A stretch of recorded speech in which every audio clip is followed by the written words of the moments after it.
Pedang Dongji, apakah ini nama pedang ini?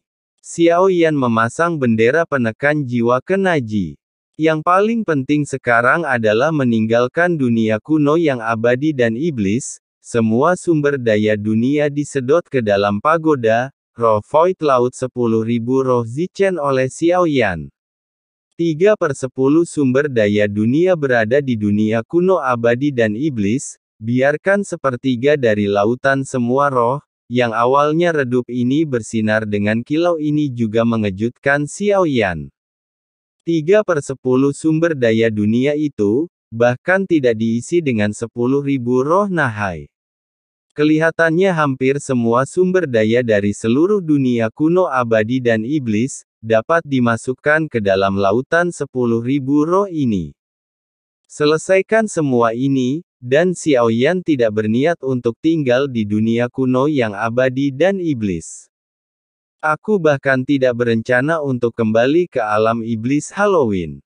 Ayo berangkat, Xiao Yan memerintahkan dengan lembut 50.000 dewa abadi. Mereka semua bergerak dengan tertib, jatuh ke dalam lubang hitam. Ribuan angka masuk ke dalamnya daun dunia yang diambil Xiao Yan. Dalam pikiran Xiao Yan, berubah menjadi titik cahaya dan tersebar. Dan penghalang dunia yang rusak di dunia kuno dan iblis. Tepat pada saat ini mulai pulih dengan kecepatan yang mencengangkan. Sebentar semua hambatan yang ada di dunia telah dipulihkan. Setelah penghalang dipulihkan, dunia kuno keabadian dan iblis tidak lagi mudah untuk dimasuki. Akan memiliki kemampuan bertahan, untuk dunia kuno yang abadi dan iblis. Sumbangkan 3/10 sumber daya Anda sebagai imbalan untuk memperbaiki hambatan dunia. Dalam jangka panjang ini sangat penting bagi dunia kuno yang abadi dan iblis. Situasi kacau saat ini, di dunia abadi dan iblis kuno terus berlanjut. Sumber daya dunia hanya akan berada di atas ini, dan hal ini juga akan menyebabkan ketidakseimbangan total di dunia. Sehingga roboh dan mati, tepat ketika Xiao Yan melihat puluhan ribu orang kuat abadi dari dunia kuno abadi dan iblis. Di antara kerumunan itu tiba-tiba sesosok berdiri berbeda. Dengan bentuk tubuh lainnya, seperti sosok yang berdiri di tengah derasnya sungai, berdiri di sana tanpa gangguan apapun. Itu mengenakan jubah hitam, tidak ada fitur wajah, terlihat seperti mengenakan topeng, seperti pusaran, tapi saat aku melihat, saya melihat topeng pusaran air ini mulai mengembun, dan membuat wajah tersenyum yang aneh, dipisahkan oleh ratusan kaki, lakukan kontak mata dengan Xiao Yan, senyuman ini sangat kaku juga sangat bengkok sepertinya badut, bayangan hitam. Ya, Xiao Yan tiba-tiba terkejut. Dia tidak pernah memikirkannya, bayangan hitam yang disebutkan oleh 9 Dewa Matahari, Master of Destruction yang hanya bisa berbicara satu kali, ini sebenarnya muncul di sini. Guntur ekstrim muncul di bawah telapak kaki Xiao Yan, tidak peduli apa kekuatan bayangan hitam ini, Xiao Yan juga harus bergegas ke depan untuk mencari tahu apa yang terjadi. Xiao Yan belum pernah melihatnya sebelumnya, ini pertama kalinya muncul. Pada saat seperti itu Xiao Yan tiba-tiba merasa gemetar. Saat Xiao Yan mendekat bayangan hitam itu, bayangan hitam menghilang.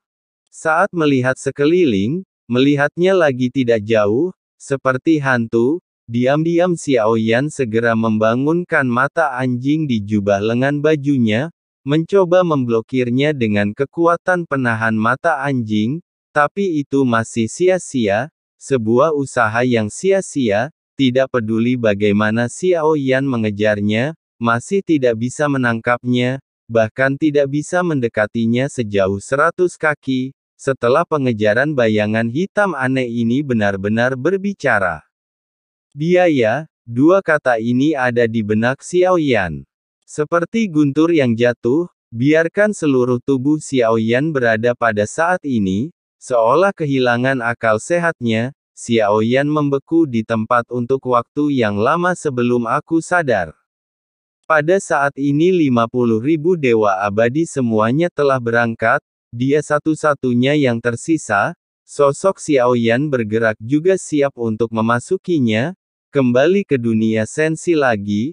Suami, tunggu aku. Pada saat ini tiba-tiba sebuah suara terdengar. Xiao Yan mendengar suara ini tampaknya lebih menakutkan daripada kata-kata. Bayangan hitam, mata menyusut, dia menginjak guntur ekstrim dan langsung menuju ke lubang hitam.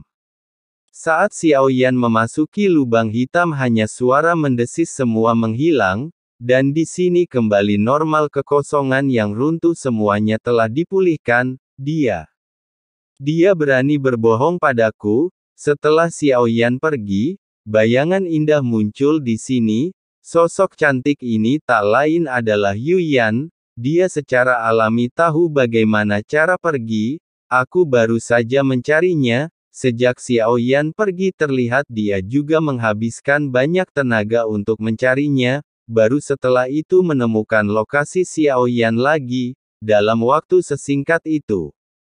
Hanya saja ini masih satu langkah terlambat Xiao Yan pergi. Benar saja, laki-laki tidak memiliki hal-hal baik. Aku akan mencurahkan isi hatiku untuknya, memenuhi semua kebutuhan. Beraninya dia berbohong padaku. Bagus sekali, Yang Mulia. Ini benar-benar seperti rumor yang beredar. Ini sangat dalam memanfaatkan perasaanku menipu saya. Yu Yan bergumam pada dirinya sendiri, sedikit aneh meski kata-kata yang diucapkannya sepertinya menyalahkan Xiao Yan, melainkan cara dan nada bicaranya tapi sangat berbeda. Dilihat dari nada dan ekspresinya, Yu Yan tidak bermaksud menyalahkannya sama sekali.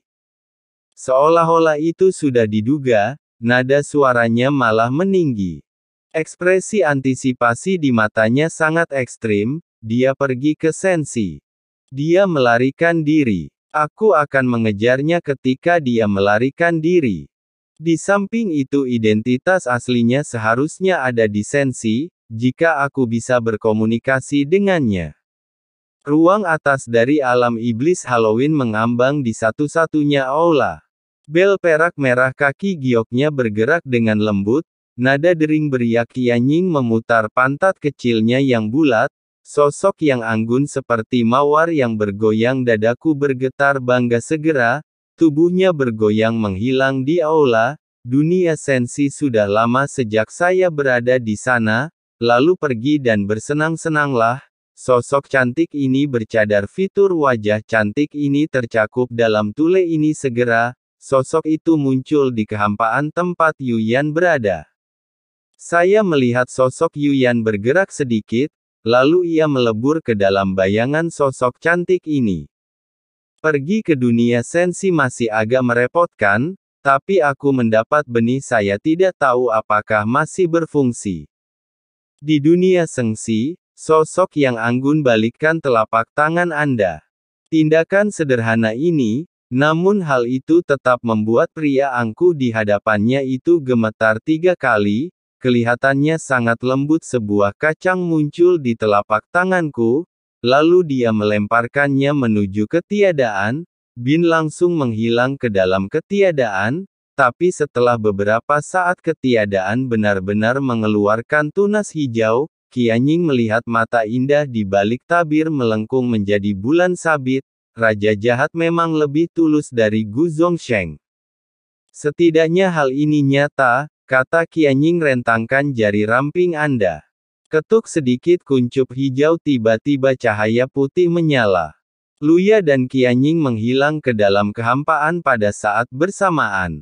Pada saat yang sama Xiao Yan sedang melakukan perjalanan melalui kekacauan, sebagian besar waktu gelap, tapi saya tidak punya waktu untuk melihat-lihat lagi pula, bepergian keliling dunia untuk menahan tekanan yang besar. Entah itu tubuh atau jiwa, itu semua tidak bisa dijelaskan. Seolah-olah tubuh dan jiwa diregangkan dari waktu ke waktu, kadang tergencet. Adapun keabadian 50.000 dewa, perasaannya harus serupa dengan perasaan Xiao Yan.